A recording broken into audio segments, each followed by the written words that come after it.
दररोज निष्पक्ष व ताज्या बातम्या पाहण्याकरिता चॅनलला लाईक आणि सबस्क्राईब करा। डॉक्टर बाबासाहेब आंबेडकर आंतरराष्ट्रीय विमानतळ नागपूर येथील कार्गो विभागात कार्यरत सुरक्षा प्रबंधक अधिकारी योगेंद्र सुधाकर बोरीकर यांनी एक खाकी खड्ड्याच्या बॉक्स ज्यावर from Rahul fitness Chhapadia LG showroom road Indira Chowk Kantabanji Orissa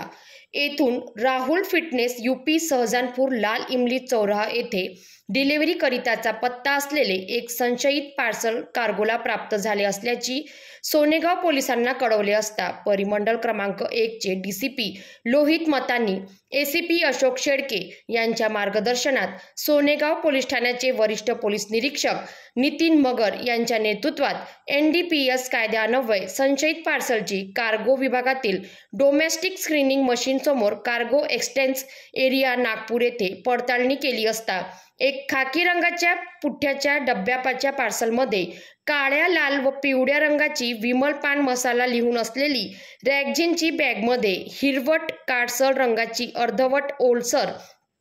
फुले, बिया, पाने काळ्या असणारी उग्रवास असलेली वनस्पती गांजा अंमली पदार्थ वजन 10 किलो 28 ग्राम असा 20,000 रुपये प्रति किलो प्रमाणे 2,560,000 रुपयांचा मुद्देमाल जप्त करून आरोपी पार्सल मालक विरुद्ध पोलीस ठाणे सोनेगाव येथे NDPS ऍक्ट अन्वये गुन्हा दाखल करून पोलीस पुढील तपास करीत आहे।